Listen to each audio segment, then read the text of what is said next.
Hey, part two of my testimonies. Okay, when left off in part one, we were talking about the buds, intercessory people in my life.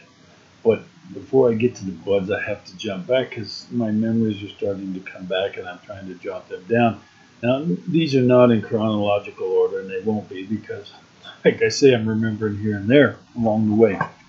So, a couple of things were happening. Uh, when I was 15 ish, uh, the Buds Jan and her children, they attended the same church that my mother did, which was the Sugar Creek branch in Independence.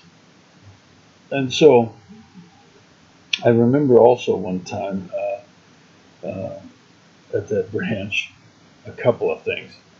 One was I had no respect for God's house. I went down into the basement and stole some things out of a lady's purse one time. The reason I give you these is it gives you a condition of my temperament and my desires at the time were absolutely nothing about God. I was in a rebellious state, actually full of a lot of hate for a lot of reasons I didn't know. Um, which is another testimony in and of itself of surviving child abuse at the hands of a half brother at age 4 or 5, somewhere in there. Which I'll do on a later one. Staying on track though. Okay, so prior to the Buds, um, I had flunked the 8th grade and was just in a spiral um, with the smoking and the drugs started to come into the picture. People at that age and that time were sniffing glue. And so I started sniffing glue, and you would put it in a bag and just hyperventilate on it until you. I would always hear this factory noises and goofy things like that. Nothing demonic there to speak of at that stage. Um, One time, and then there's huffing, where you would take Krylon ignition sealer and put that in a plastic bag. In fact, you could take a Ziploc and then carry the liquid foam in the bottom. It smelled terrible, like well, ignition sealer. Basically, it was a lacquer. Just you sprayed your distributor and all that to keep all the water out, like a waterproofing. So putting that into your lungs and ring is highly dangerous to say the least.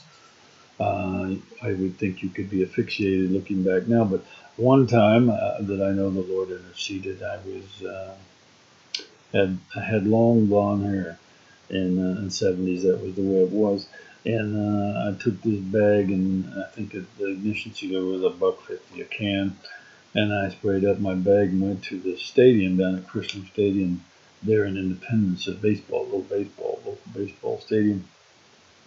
And there's a little wooded area down beside the back, like in one of the outfields. And so I went over there and started doing this huffing. The next thing I know, it was evening, and I woke up, and my hair was just like a cardboard. I mean, like a rigid, um, harder than cardboard, like a piece of plastic, and with all down the side of my face. Obviously, I had fell backwards, and I don't even know if I drank any of it or not. But that could have been the end of my life right there, uh, by ODing and whatever. Woke up, went home, and life went on. I don't recall doing that, but it just I don't know 6 or 7 times maybe total, and with a few other people at different times. But it was a cheap way for people to get high back in the day. Uh, the Buds knew I was having trouble, and Jim Bud was the outdoor guysy gun guy, hunter guy.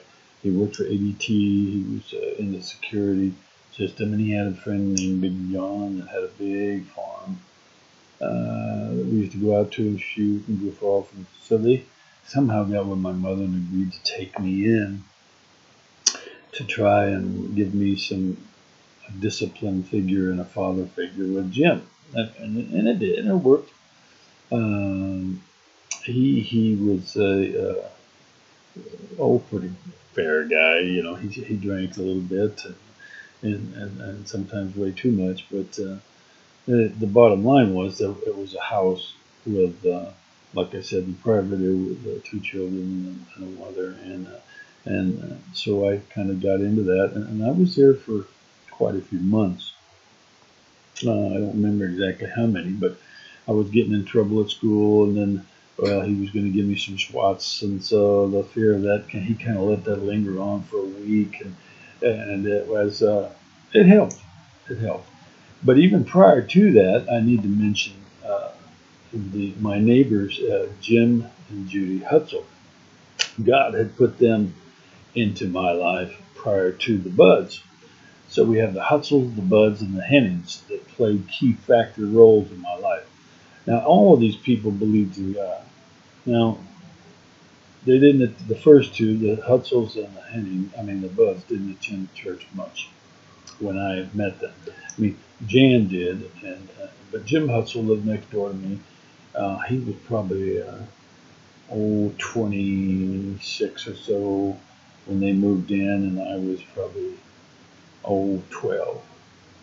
And so he was a machinist and made things, and he made choppers and motorcycles and all that. And so I would go over there every day after school and be right by his side, following him everywhere. They didn't have any children at the time, and so I was kind of like their surrogate older kid. And they were good to me. They treated me right. I ate there. Had a lot of sweet tea with Judy made. Anyways, the bottom line was he gave me a father figure that was right next door, and we had our ups and downs. You know, I got in trouble with him stealing a few things here. I even took his motorcycle one time and took off riding it down the road and tried to sneak it back in before he got home. And I got hung up on the fence in the backyard, and I couldn't get that thing loose. Me and the guy that was riding with me, and he pulls in, and I turned 6 shades of pink or white, whatever. I was a deer caught in the headlights. And he reprimanded me and told me don't ever come back, blah, blah, blah, and how dare you. And we healed up from there a little bit later and went on. But it was an necessity of God to have a man that at least believed in God. Yes, rough around the edges, but believed in God. And music. He's actually the one that got me started in music. They played guitars. They would have drinking and carry on, the dads, and they'd bring all the guitars and play in their basements of a weekend quite often. So I got interested in music that way. Then we moved on to the Buds, and they took me home, and it was a different time. I was older and doing more stupid things. And so I went back home from the Buds, and I was about 13, and my mother, I had flunked the 8th grade, and she had me arrested as incorrigible right in the classroom, knowing full well that I would have run, I'm sure. And they hauled me down on a Friday night to the Kansas City Detention Center, Juvenile Detention Center, which in itself is quite an experience. I was there 10 days, and I'll continue on the next one because I want to keep them short. Take care till then.